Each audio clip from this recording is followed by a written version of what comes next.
All right, so it's been such a pleasant night. I hate to talk about guns, but I do want to make one point because I shouldn't ignore this. It was a giant story this week. We had another mass shooting at the Navy Yard in Washington, D.C., and we went through the whole ritual. We saw it on television and the news coverage, and then Obama spoke. And Obama said a few words about it, and then he went on to another subject. And I saw a lot of conservative commentators say, how dare he on a day of a shooting? And I wanted to say every day in America is a day of a shooting. Plus, they should be, they should be happy because the entire argument that's been made by people who are sort of gun rights maximalists is that essentially, you know, we are making too much of this, right? That this is just either the product of insane people or it's the product of just horrible things happening the way that, like, sometimes 28-year-olds get stricken with cancer, and that's terrible, and stuff just happens, and we pick up the pieces and move on. That is the argument that the right has been making, that the NRA has been making, that there aren't actually policy solutions to this, and we shouldn't overreach. And so what they should want, their end goal, should be a time which they've managed to achieve, and it's quite ghastly to contemplate, in which the president just says a few words about it and then moves on. The president is... I think that's what we should do. Or not even say a few words about it. You think the same thing? You think we should just, like... For different reasons, but yes, because we're never going to do anything about this, and I'm tired of hearing about the shooters. I don't care about them. I don't care about what we know for sure. What I know for sure is we're not going to do anything because both parties love guns. Joe Biden said, buy a shotgun. That's what this guy did. He bought a shotgun. Things will be done, but the less the president says, the more likely they are to happen. The way change comes is through changes in public consciousness. It's going to be like the temperance movement when it comes. But most people are against these what is going to doesn't matter. It isn't a question of but he's saying the public consciousness. The consciousness is there already. Families to make a decision. The reason most people buy guns, very few people hunt anymore. They buy guns to make their family safe. As people understand the facts, because that's what they're buying handguns, and most people buy guns never kill anybody. But the tragedy is not these. The tragedy is that these things turn out to be wrong.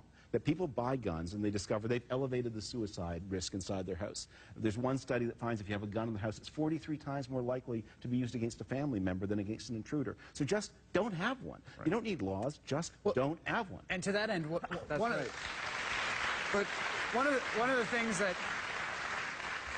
of the things about gun ownership in America I think is underappreciated is that there are two trends happening. The percentage of households, American households with guns, is actually declining, and the number of guns is going up. Right. Which is essentially a smaller and smaller group are buying more and more guns. And that gets to my point of why I'm against promoting this, or at least reporting on it so much, is because the NRA, which I call the assassins lobby, because that's really what they are, their main thing is not even to protect gun owners, it's to sell more guns.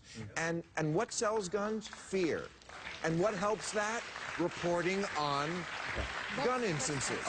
So if we're not going to do anything and we're just going to report, it's just disaster porn. But then among the people who have responsibility who can change it are the people who produce local news. Because what it is really, it seems to be a fact, as best I can tell, that one of the things that shapes people's consciousness of how dangerous their environment is what they see on their local news. But they thrive on sensationalism. And American society becomes safer and safer. There probably were last year fewer crimes than in any year in the history of the Republic. Right. And probably fewer violent crimes. The statistics get bad before 1974 and really bad before World War II, but probably fewer violent crimes than at any time in the history of the Republic. You're safe. You don't need a weapon to protect yourself. And if that fact can percolate, people will make better public health decisions. And to pick up on your other point, I agree. I don't think it does any good to keep poking the right and poking the gun owners and saying, why are you the people who like dead babies? You know, I kind of got that when Obama was saying that about Syria. He was saying, if you're not for bombing Syria, then you like dead babies because they killed dead babies. And I'm like, I'm not for dead babies. I just don't agree with your approach